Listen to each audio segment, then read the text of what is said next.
So hello everyone, once again welcome back to our YouTube channel Sarkari Cafe. तो यार आज की इस वीडियो में हम लोग देखने वाले हैं एसएससी सीएचएसएल 2022 से लेकर के जो 2023 में रिक्रूटमेंट होने वाला है, ठीक है।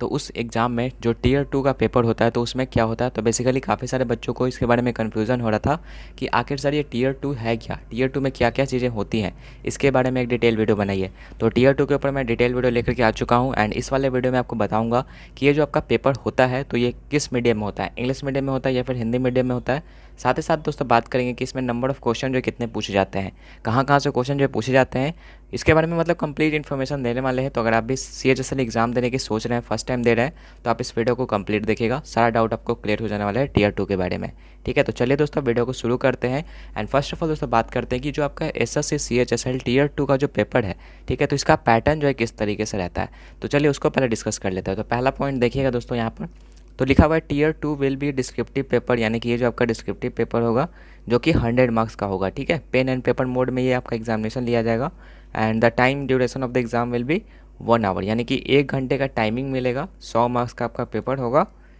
एंड ये आपका डिस्क्रिप्टिव होगा, यानी कि पेन एंड पेपर मोड में आपका होगा, ठीक है, साफ साफ यहाँ पर लिखा हुआ है। उसके बाद दोस्तों सेकंड पॉइंट पढ़ते हैं, the SSC CHSL tier 2 exam will assess the writing skills of a candidate, यानी कि ये बेसिकली इसलिए ले जाता है ताकि कैंडिडेट का आपका राइटिंग स्किल चेक कर सके, ठीक है। एंड ये बात आपको ध्यान रखना है कि इसका जो मार्क्स होता है, टीयर 2 का जो मार्क्स होता है आपका मेरिट के टाइम काउंट होता है, तो इसलिए आपको इसमें अच्छा परफॉर्म करना होता है, ठीक है। तो इसमें अच्छा परफॉर्म कीजिएगा, नहीं तो फिर आप अगर मान लीजिए कि आपका टीयर 2 क्वालिफाई हो गया, टीयर 2 भी क्वालिफाई हो गया, लेकिन अच्छा मार्क्स ना आने के कारण आपका मेरिट में छट जाए, तो ऐसा नहीं होना चाहिए। टीयर 2 को आप अच्छे से मतलब प्रिपेयर करके जाइएगा तो ज़्यादा दिक्कत नहीं होगा, ठीक है। इसमें दोस्तों बता दें कि जो डिस्क्रिप्टिव पेपर होगा तो इसमें 2 सेक्शंस होंगे, पहला आपका इंग्लिश राइटिंग का होगा एंड दूसरा आपका लेटर राइटिंग का होगा, ठीक है। यानी कि बेसिकली डिस्क्रिप्टिव पेपर है जिसमें कि आपको ऐसे लिखना होगा एंड लेटर लिखना होगा, ठीक है। 2 सेक्शंस होंगे। तो देखिए यहाँ पर बताया गया कि यहाँ पर जो आपका ऐसे है, ठीक है, तो ऐसे आपका जो है 200 से 250 वर्ड में आपको लिखना होगा मिनिमम, एंड जो आपका एप्लीकेशन है या फिर लेटर राइटिंग है वो आपका 150 से लेकर के 200 वर्ड के बीच में आपको लिखना होगा। दोनों ही पेपर आपका एक ही दिन कंडक्ट किया जाता है, तो ये बात आपको ध्यान रखना है। नेक्स्ट यहाँ पर बताया जाए कि the minimum qualifying percentage of tier 2 examination is 35%, यानी कि 35% मिनिमम आपको स्कोर करना होगा। यानी कि दोस्तों 100 मार्क्स का है तो इसमें आपको 35 मिनिमम आपको स्कोर करना होगा, तब जाकर के आपका ये एग्जाम क्वालिफाई हो पाएगा, ठीक है। एंड उसके बाद दोस्तों बताया जा रहा है कि candidates can choose to write the exam in either English or Hindi, यानी कि दोस्तों इसमें साफ साफ बता दिया गया है कि आप जो पेपर होगा तो आप इंग्लिश में भी सिलेक्ट कर सकते हो और चाहे तो आप हिंदी में भी सिलेक्ट कर सकते हो, ठीक है। तो एक बच्चे का कमेंट ये भी आया था कि सर पेपर इंग्लिश में आता है या फिर हिंदी में आता है, तो आप जो भी सिलेक्ट करोगे उसमें आपका पेपर आएगा, ठीक है। तो ये भी आपको डाउट क्लियर हो जाना चाहिए यहाँ से। तो बोथ लैंग्वेज में आपका आएगा पेपर, लेकिन आपको किसी एक ही मीडियम में आपको लिखना है, यानी कि मिक्स करके लिख दें तो फिर आपका पेपर रिजेक्ट कर दिया जाएगा। एंड दोस्तों इसमें कोई भी नेगेटिव मार्किंग नहीं होता है, ठीक है। सीएचएसएल टीयर 2 का जो डिस्क्रिप्टिव पेपर होता है उसमें कोई भी नेगेटिव मार्किंग नहीं होता है, आप अच्छे से दे सकते हो एग्जाम को। तो ये कुछ मैंने आपको बताया कि किस तरीके से आपका रहता है रूल इसमें टीयर 2 का, तो सारी चीज़ मैंने बताया। उसके बाद दोस्तों देख लीजिए यहाँ पर जो टेबल के द्वारा भी मैंने आपको बताया कि ऐसे राइटिंग का आपको जो रहेगा जिसमें कि वर्ड काउंट आपका 200 से 250 वर्ड का रहेगा, इसके लिए टोटल आपको 100 मार्क्स दोनों को मिलाकर के ऐसे है, ठीक है। लेटर राइटिंग भी आपको लिखना होगा 150 से 200 वर्ड को, तो दोनों को मिलाकर के जो आपको 100 मार्क्स का आपको मिलेगा टाइमिंग, ठीक है। इसके लिए टोटल 1 घंटे का टाइमिंग मिलेगा, ऐसे राइटिंग के लिए 30 मिनट और इसके लिए आपका 30 मिनट, ठीक है। दोनों के लिए 30-30 मिनट का टाइमिंग मिलेगा। तो इस तरीके से आपका जो पैटर्न रहेगा। तो आई होप के पैटर्न को लेकर के आप कोई भी दिक्कत नहीं होगी। अब चलिए कुछ आगे बढ़ते हैं एंड बात करते हैं कि जो आपका ऐसे राइटिंग होगा तो उसका पैटर्न किस तरीके से रहेगा, फॉर्मेट किस तरीके से रहेगा लिखने का, वो मैं आपको बताता हूँ। तो सबसे पहले दोस्तों कोई आपका टॉपिक दे दिया जाएगा, ठीक है। अभी मैं आगे आपको बताऊंगा कि कौन कौन से टॉपिक से क्वेश्चन जो पूछते हैं, ठीक है।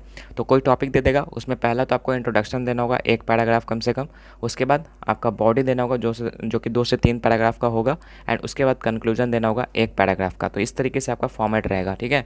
इसी फॉर्मेट पे लिखिएगा तो आपको फुल में फुल मार्क्स मिलेगा, ठीक है। हालांकि मिलता तो नहीं है, लेकिन जितना अच्छा आप लिख सको इसी पैटर्न में आपको लिखना है, ठीक है। ये आपका मतलब फॉर्मेट मैंने आपको बताया ऐसे राइटिंग का, ठीक है। नेक्स्ट यहाँ पर बात करते हैं कि ऐसे के लिए कौन कौन से वो इंपॉर्टेंट टॉपिक्स है। तो देखो यार बेसिकली ये चेंज होता है क्योंकि ये जो है करंट में जो भी इवेंट चलता रहता है उसके ज़्यादा क्वेश्चन पूछ देता है। जैसे कि मान के चलिए कि कोविड-19 है, ठीक है, उसके बाद आपका कोई भी योजना है, कोई भी स्कीम चल रहा है करंट में, तो उसको लेकर के क्वेश्चन पूछ देता है, ठीक है। उसी पर आपको ऐसे लिखना होता है। तो ऐसे मैं कुछ यहाँ पर जो टॉपिक लेकर के आ चुका हूँ जिससे कि आपको थोड़ा बहुत आइडिया मिल सके कि हाँ कैसे कैसे टॉपिक्स पूछे जाते हैं। जैसे कि देख लो यहाँ पर सारे मैंने यहाँ पर टॉपिक्स को इंक्लूड कर दिया है, जैसे इंडियाज़ हेल्थ स्ट्रक्चर, कोविड-19, जनधन योजना, जीएसटी, ठीक है। मतलब यही सब आपका जो है टॉपिक पूछा जाता है। एंड कोशिश की जाए कि जो करंट में इवेंट चल रहा है उसी का आप प्रिपेयर करके जाओ, ठीक है, तो ज़्यादा फ़ायदा करेगा आपको। तो कुछ मैंने इंपॉर्टेंट टॉपिक्स भी बता दिया कि ऐसे का कौन कौन से इंपॉर्टेंट टॉपिक्स आते हैं, तो आप इसका चाहो तो स्क्रीनशॉट ले लो। चलिए दोस्तों हम लोग नेक्स्ट बात कर लेते हैं। यहाँ पर सी एच, यहाँ पर ऐसे नहीं, यहाँ पर लेटर राइटिंग होना चाहिए, ठीक है। लेटर या फिर एप्लीकेशन राइटिंग का टॉपिक मैं बता रहा हूँ आप सभी को। तो देखिए ये सारे इंपॉर्टेंट टॉपिक्स हैं, जैसे कि application letter to the university हो गया, loan application, application letter to the teacher हो गया, ठीक है, जॉब एप्लीकेशन लेटर हो गया, ट्रांसफ़र एप्लीकेशन लेटर हो गया, बिजनेस एप्लीकेशन लेटर हो गया। तो यही सारा मतलब टॉपिक आपका पूछा जाता है, ठीक है, लेटर राइटिंग में। एंड दोस्तों कुछ इस तरीके से आपका पेपर में पूछा जाएगा जिसमें कि आपका बॉक्स बना रहेगा, ठीक है। एंड इसी तरीके से जो है आपको डिस्क्रिप्टिव पेपर लिखना होगा, जो भी आपका राइटिंग होगा ऐसे होगा तो आपको बॉक्स करके देना होगा। एंड एक एक बॉक्स में आपको एक एक शब्द लिख करके ऐसे ही आपका पेपर लिखना होगा, ठीक है। एंड हर एक सेक्शन से आपका एक एक क्वेश्चन पूछा जाएगा, यानी कि ऐसे से एक क्वेश्चन और लेटर राइटिंग से आपका एक क्वेश्चन, ठीक है। ये नहीं कि आपको ऑप्शन देगा कि हाँ दो में से कोई एक बने, ऐसा नहीं होता है। एक एक क्वेश्चन रहेगा एंड उसी एक एक क्वेश्चन को आपको बनाना होगा, ठीक है। तो ये कुछ इन्फॉर्मेशन थी दोस्तों आपका एसएससी सीएचएसएल के टियर 2 के डिस्क्रिप्टिव के बारे में।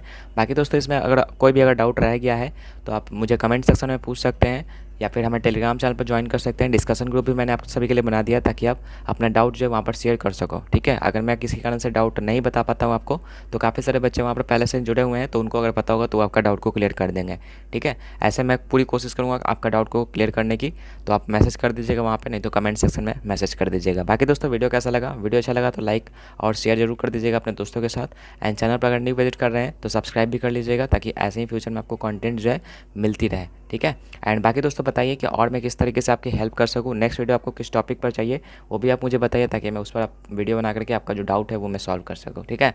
तो ऐसे ही दोस्तों बने रहिए हमारे साथ, हम लोग मिलते हैं किसी और नए वीडियो के साथ। तब तक के लिए गुड बाय, जय हिंद, वंदे मातरम।